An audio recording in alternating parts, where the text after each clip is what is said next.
morning, ladies and gentlemen. I'm Tanguy Jacopin, and we are on Kate to Born in the marketing series. And today we're going to focus more specifically on market estimate and attractiveness.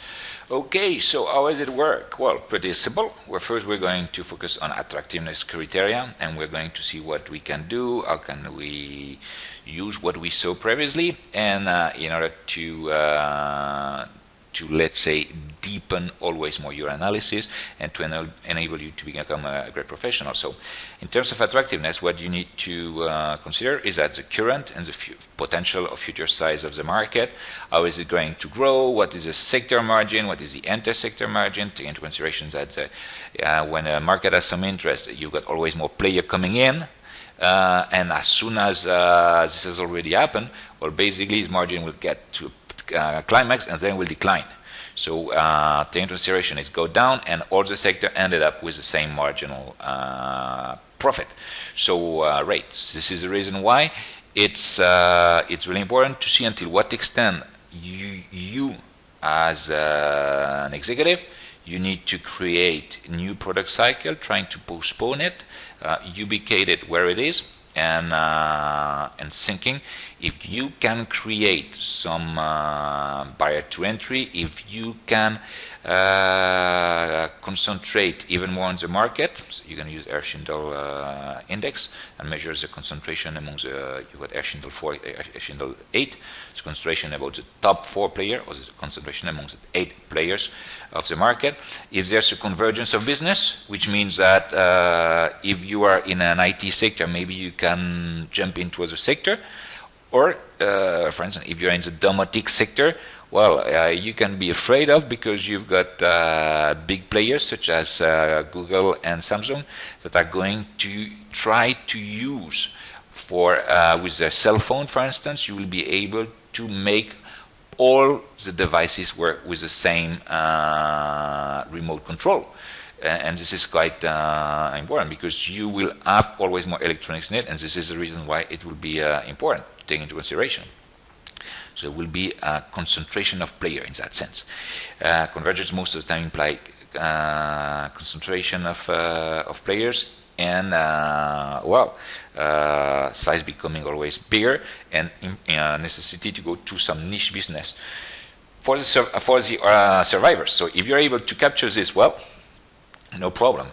In that sense, it's really important as well to calculate adequately the risks that are at stake, because if you become more attractive, new players mean that normally the profit is going to decrease within this industry, and if you see some opportunities and you don't want to put all your eggs in the same basket, basically you will have to materialize it. So you can see that it's really difficult, because you're going in so many directions at the same time that avoiding the minimum mistake is really tough. Okay, and last but not least, obviously it would be you need to consider the willingness to pay. Until what extent your consumer will accept to pay some money. For instance, in internet, and this has been the term for many industry. Say no, you got it for free. So companies are, for instance, in the press industry, everybody considers it logical to have all the information for free. And now, if you want to comment back to say no, you can have a few articles for free, and afterwards you need to pay. This is what they do at Financial Times, what they do at Le Monde, Wall Street Journal, in always one newspaper. Nevertheless, because you were always newcomers in, and they don't apply it because they want to get some, they've got another business model, well, it's difficult to survive. So these are some elements that you need to consider. It's the ones that I mentioned there. Okay? So how are you going to measure it? Well, first, you need to define this criteria. Then you need to determine the relative weight. So this is when you enter in the same issues as the MAN, the multi-attribute model. If you haven't looked at the multi-attribute model, please do it. Because otherwise you won't make let's say you won't be able to assess adequately your sector, or you will make mistakes. And this is really important, because you can do lots of mistakes, and then you will have an overall attractiveness score. So, for instance, if you look at a theme park, you'll see that it's an industry that was created by Walt Disney. Well, you can see Orlando, and you can see you've got always more parks that are created by some institutions that have fantastic characters. In the case of Warner Bros., for instance, or they've got a universe that is specific to what they've been doing, for instance, at Legoland. You can say, hey, what should be taken into consideration? Well, here, just to give you an example, you can say, you can contrast company, what is the level of attractiveness of the company, of the sector and intersector. You can consider, hey, in terms of population, until what extent is it important? Okay, you can say entertaining supply. How can you deliver? Is there a big competition where you are? Where do you prefer to go? Do you prefer to be the unique theme park in the area?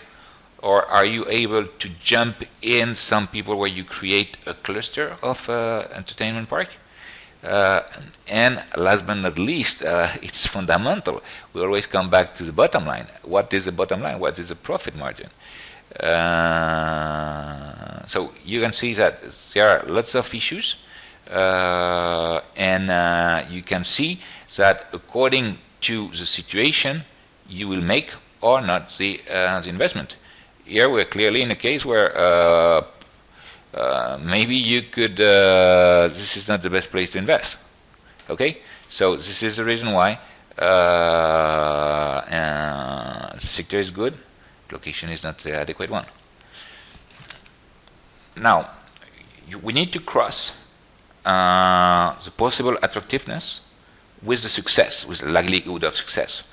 Okay, and in that sense, it's important to shed the light on the fact that you can be in the cell phone business.